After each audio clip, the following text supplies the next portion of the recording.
हड़प्पा सभ्यता के प्रमुख तत्वों के अंतर्गत नगर और भवन निर्माण, राजनीतिक जीवन और आर्थिक जीवन का अध्ययन हम कर चुके हैं। आज हम सामाजिक जीवन के बारे में अध्ययन करेंगे।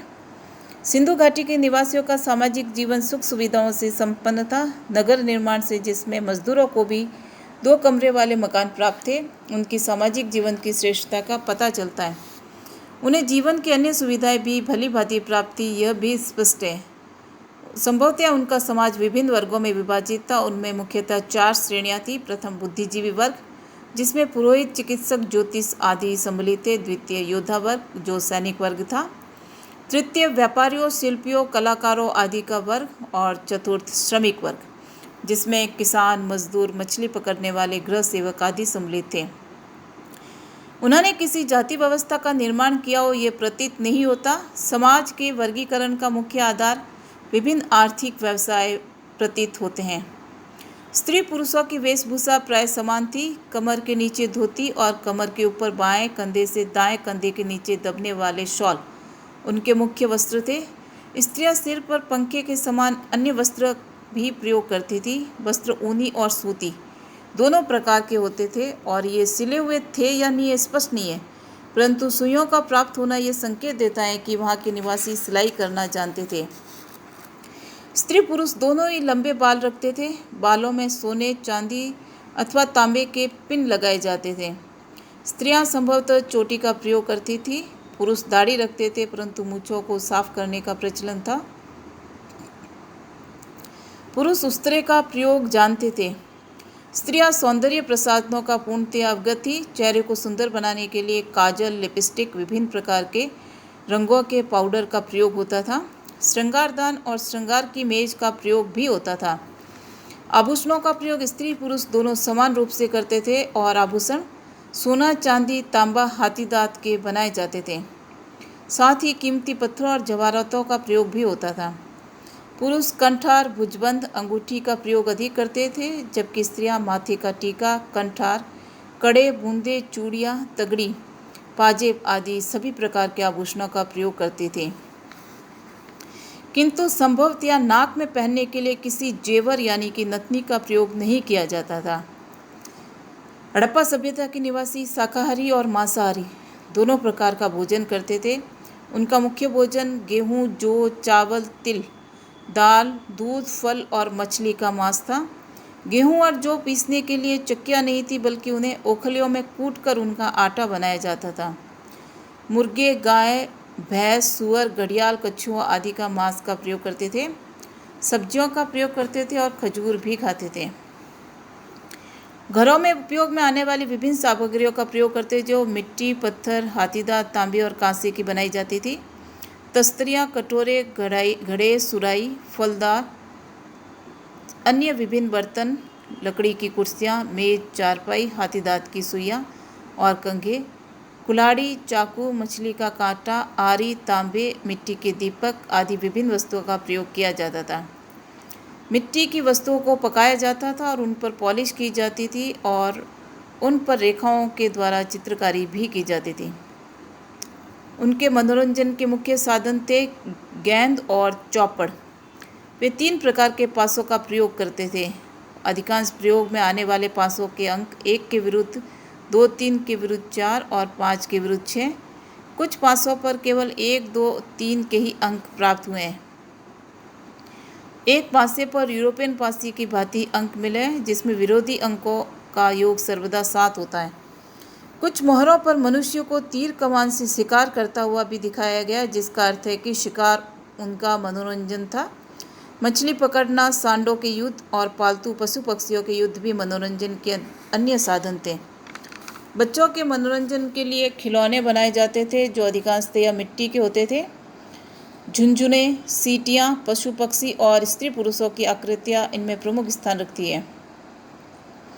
कुछ ऐसे भी खिलौने बनाए जाते थे जिनके अंग हिल सकते थे अथवा धागे के सहारे गति उत्पन्न की जाती थी। यहाँ प्राय पाए गए खिलौनों में गर्दन हिलाने वाला एक सांड और हाथों को हिलाने वाला बंदर प्राप्त होता है।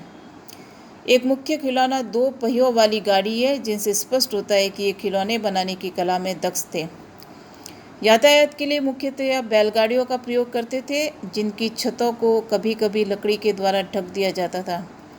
हड़प्पा से तांबे की एक ऐसी आकृति भी मिली है जो आधुनिक इक्के की भांति है और जिसकी छत ढकी हुई है। संभवतः इसका प्रयोग धनवान व्यक्ति आने जाने के लिए करते होंगे।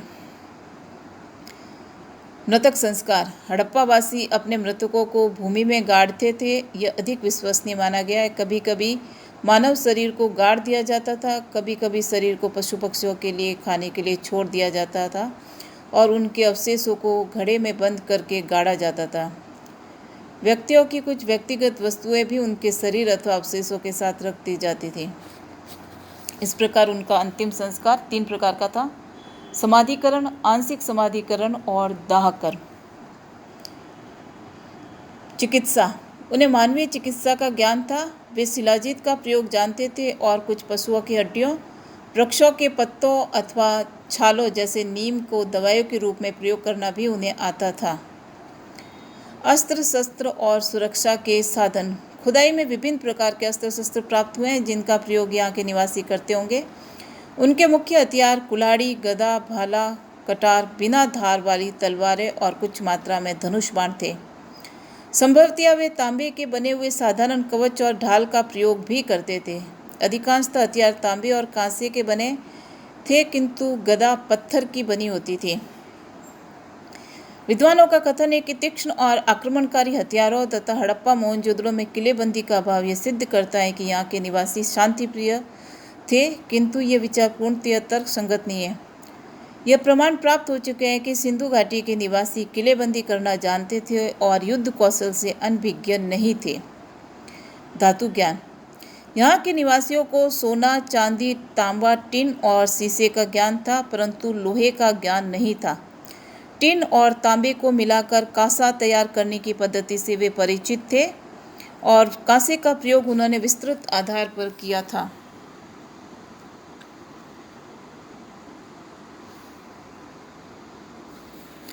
कला तथा स्थापत्य।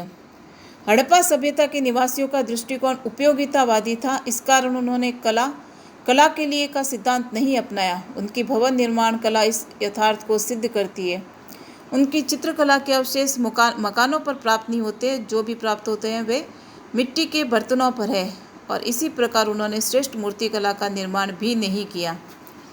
किंतु सिंधु घाटी के निवासी कला के प्रति सर्वथा उदासीन भी नहीं थे।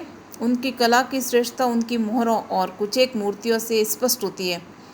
उनके बर्तनों पर पशुओं के चित्र अंकित हैं और मोहरों पर मनुष्य आकृतियां हैं। एक बर्तन पर बकरी अपने बच्चे को दूध पिलाती हुई दिखाई गई है और निकट ही एक मुर्गी दाना चुग रही है। एक अन्य बर्तन पर एक मछुआरे को दिखाया गया है और एक अन्य पर, जो लोथल से प्राप्त हुआ है, पेड़ पर एक मछली को चोंच में दबाए हुए चिड़िया दिखाई गई है, जबकि एक लोमड़ी नीचे बैठी है। आकृतियों में अधिकांश आकृतियाँ स्त्रियों की है, जिनकी कमर के ऊपर का भाग नग्न है। मोहरों पर नंदी, बैल और भैंस की आकृतियाँ सर्वश्रेष्ठ है। अन्य आकृति ध्यान मुद्रा में एक योगी की है। पशुपति शिव की आकृति भी सुंदर है। मनुष्य आकृतियों में दृढ़ ठोड़ी, छोटी छोटी आँखें और छोटी किंतु दृढ़ गर्दन का अंकित किया जाना यहाँ की कला की अपनी पृथक विशेषता है। नृत्य मुद्रा में अपने दाहिने पैर पर खड़ी हुई एक स्त्री की कांसे की मूर्ति अपना विशेष स्थान रखती है। ये बाएं हाथ में कंधे तक चूड़ियाँ हैं। यद्यपि उसके हाथ पैर अनुपात में अधिक बड़े, किंतु भी बिना जोड़ के बनी हुई कांसे की मूर्ति भावपूर्ण है। मोहनजोदड़ो से प्राप्त एक पुजारी का सिर भी कला का उत्कृष्ट नमूना पाया गया है। पशुओं की कांसे की बनी मूर्तियों में मोहनजोदड़ो से प्राप्त एक भैंस की मूर्ति, हड़प्पा में प्राप्त एक हिरण पर आक्रमण करते हुए कुत्ते की आकृति श्रेष्ठ है। सबसे अधिक खिलौने चंदूदड़ो में प्राप्त अवशेषों से प्राप्त हुए। इससे प्रतीत होता है कि यह खिलौने बनाने का मुख्य साधन था। इस प्रकार ये कहा जा सकता है कि बहुत श्रेष्ठता प्राप्त न करते हुए भी सिंधु घाटी की कला समकालीन कलाओं में एक विशिष्ट स्थान रखती है।